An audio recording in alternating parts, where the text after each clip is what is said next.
بسم الله الرحمن الرحيم الحمد لله رب العالمين والصلاة والسلام على سيد الأنبياء والمرسلين كريمنا ورؤوفنا ورحيمنا محبوبنا ومحبوب رب العالمين وعلى آله الطيبين الطاهرين وجميع أصحابه الهادين المهديين. أما بعد فأعوذ بالله من الشيطان الرجيم. بسم الله الرحمن الرحيم. وإذ يعدكم الله إحدى الطائفتين أنها لكم وتودون أن غير ذات الشوكة تكون لكم ويريد الله أن يحق الحق بكلماته ويقطع دابر الكافرين ليحق الحق ويبطل الباطل ولو كره المجرمون. قال النبي صلى الله تعالى عليه وعلى آله وصحبه وبارك وسلم إن الله قد اطلع على أهل بدر فقال اعملوا ما شئتم فقد غفرت لكم. صدق الله العظيم وصدق رسوله النبي الكريم. إن الله وملائكته يصلون على النبي يا أيها الذين آمنوا صلوا عليه وسلموا تسليما. الصلاة والسلام عليك يا سيدي يا رسول الله. الصلاة والسلام عليك يا سيدي يا حبيب الله وعلى آلك وأصحابك يا سيدي يا رحمة للعالمين. نسل آدم میں اللہ تعالیٰ نے انبیاء علیہ السلام اور رسول کو منتخب کیا. اللہ یصطفی من الملائکۃ رسلا ومن الناس. فرمایا یہ اللہ تعالیٰ کی سنت ہے کہ وہ رسولوں کا انتخاب کرتا ہے. اس نے انسانوں میں بھی رسولوں کا انتخاب کیا اور ملائکہ میں بھی.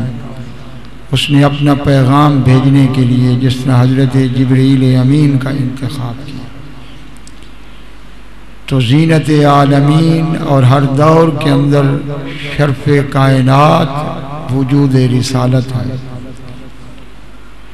اور حضرت آدم سے سلسلہ نبوت و رسالت جو جاری ہوا، جس کی تکمیل و تتمیم حضور سید عالم صلی اللہ علیہ وسلم کی ذات اقدس پر ہوئی. تو انبیاء علیہ السلام کو جو ماننے والے ہیں ان کی بڑی شانیں ہیں. قرآن کریم میں اللہ تعالیٰ نے اپنی سخاوت، اپنے انعامات اور اپنے کرم کی تکمیل کا ان پر اظہار کیا ہے جو انبیاء کے غلام ہیں. پھر ان صحابہ میں سب سے زیادہ مرتبہ و مقام حضور علیہ السلام کے اصحاب کا ہے. اصحاب رسول میں یہ حضور کا معجزہ ہے. کوئی ایک بھی صحابی ایسا نہیں ہے کہ جو حضور کے انوار کا چمکتا ہوا تابندہ ستارہ نہ ہو. کلہم عدول وکلم وعد اللہ الحسنى. سرکار فرماتے ہیں کہ میرے تمام صحابہ صاحب عدل ہیں، اور اللہ تعالیٰ نے قرآن کریم میں فرمایا کہ میں نے تمام اصحاب رسول کے ساتھ جنت کا وعدہ کیا. ان اصحاب رسول میں اصحاب بدر کا مقام بہت بلند ہے. اور اگر میں یہ کہوں کہ انبیاء و مرسلین کے بعد اگر عشق الہی میں اور عشق رسالت مآب میں کوئی جماعت پوری کائنات کے صالحین کی امام ہے تو وہ سید عالم کے وہ اصحاب ہیں جو بدر میں شامل ہیں.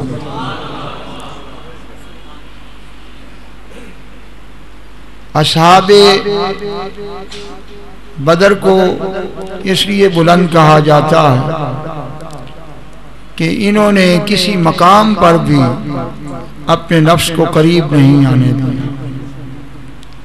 13 سال مکی زندگی کے اندر ظلم و ستم برداشت کیے. بھوک اور پیاس اور کفر کی سختیاں برداشت کی درا حال کہ اللہ تعالیٰ نے انہیں جہاد کی اجازت نہیں دی تھی. انہیں اجازت نہیں تھی کہ کفر کے مقابلے میں ہاتھ اٹھائیں، حتیٰ کہ انہیں ہجرت پہ مجبور کر دیا گیا. حکم الہی ہوا، اور جب وہ ہجرت کر رہے تھے تو اللہ تعالیٰ نے ان کی شان میں یہ کہا کہ للفقراء المہاجرین الذین اخرجوا من دیارہم واموالہم، کہ یہ سچے فقیر ہیں جنہیں ان کے گھروں سے نکال دیا گیا. حالت ان کی یہ تھی غربت کی کہ ان ہجرت کرنے والوں میں اکثر وہ تھے جن کا قمیص ہی نہیں تھا، جوتے بھی نہیں تھے. خود سیدہ زہرا نے مکہ سے مدینہ جو ہجرت کی تو جوتا نہیں تھا. سیان کی سید عالم کی لخت جگر کی بات. انہوں نے یہ نہیں دیکھا کہ ہماری حالت کیا ہے، انہوں نے یہ دیکھا ہے کہ ہمیں حکم کرنے والے اللہ کے رسول. اس حال میں ہجرت کر کے وہ مدینہ پہنچے تو وہاں بھی اہل کفر کے ظلم و ستم کا سلسلہ منقطع نہ ہوا. تو 15 سال گزرنے کے بعد یہ آیات کریمہ اتری جو سب سے پہلی جہاد کے حکم کی آیات تھی، اور وہ یہ تھی کہ اذن للذین یقاتلون بانہم ظلموا.